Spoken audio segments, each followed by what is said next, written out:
Friends ಎಲ್ಲರಿಗೂ ನಮಸ್ಕಾರಗಳು. ಎಲ್ಲರಿಗೂ ಸ್ವಾಗತ.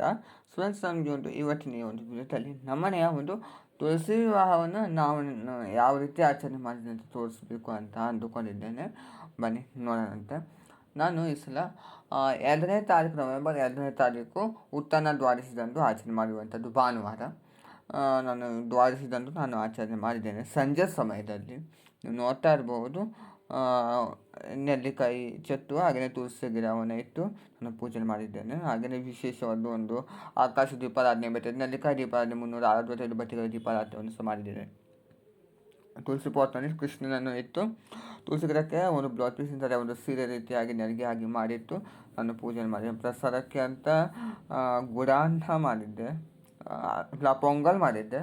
ಹಾಗೆಯೇ ಕಲಸದ ಆರತಿ, ಹಾಗೆಯೇ ಮದ್ದಕ್ಕಿ ತಾಂಬೂಲವನ್ನು ಇಟ್ಟು ನಾನು ಪೂಜೆಯನ್ನು ಮಾಡಿರುವಂಥದ್ದು. ಹಣ್ಣುಗಳನ್ನು ಸಹ ಇಟ್ಟಿದ್ದೇನೆ.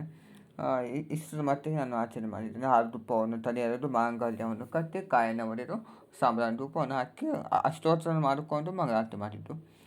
ಇಷ್ಟು ನಾನು ಪೂಜೆಯನ್ನು ಮಾಡಿಕೊಂಡಿದ್ದೇನೆ, ನೋಡಿರ್ಬೋದು. ಹಾಗೆಯೇ ನಂತರದ ಸಮಯದಲ್ಲಿ ಪೂಜೆಲಾಗಿದೆ. ನಂತರದಲ್ಲಿ ರಾತ್ರಿ ಸಮಯದಲ್ಲಿ ನಾನು ಕೆಂಪಾರತಿಯನ್ನು ಮಾಡಿ ತುಳಸಿ ಗಿಡವನ್ನು ಕದಲಿಸಿ ಅದೆಲ್ಲ ನಾನು ಒಂದು ವಿಸರ್ಜನೆ ಸಹ ಮಾಡಿದ್ದೇನೆ.